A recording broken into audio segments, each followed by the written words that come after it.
Sargodha chamber of commerce and industry के सदर राजा अमजद सुहेल ने सहाफियों से गुफ्तगू करते हुए बताया कि डॉलर पाकिस्तान में 300 रुपए की हद से तजावज कर जाएगा, जिससे महंगाई का एक नया तूफान जन्म लेगा। मज़ीद तफसीलात इस रिपोर्ट में।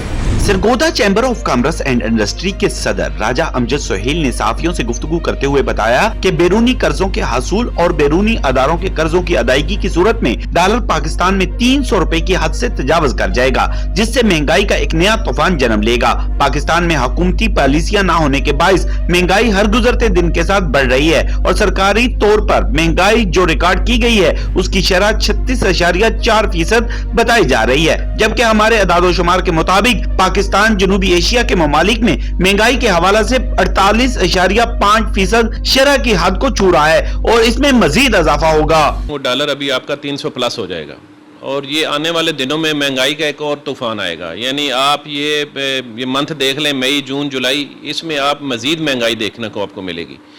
तो बात यह है कि जब आप आवाम को किसी कोई खबर ही नहीं अच्छी मिलेगी तो आप क्या एक्सेप्ट कर सकते हैं कि ये गवर्नमेंट क्या करेगी। इस गवर्नमेंट को चाहिए कि अच्छी पॉलिसीज दे। तो हम तो समझते हैं कि इनकी पॉलिसीज बेहतर होंगी तो इस मुल्क में अच्छा होगा, अदरवाइज तो अल्लाह ही हाफिज है। हम क्या कह सकते हैं, हम तो अपनी आवाज ही बुलंद कर सकते हैं चैम्बर के थ्रू। राजा अमजद सुहेल ने बताया कि 45 से 55% लोग बेरोजगार हो चुके हैं। हर गुजरते दिन के साथ कोई न कोई फैक्ट्री कारखाना बंद हो रहा है और ये सूरत-ए-हाल इंतहाई खतरनाक है। अगर हुकूमत ने महंगाई और बेरोजगारी को ना रोका तो गरीब का जिंदा रहना मुश्किल हो जाएगा।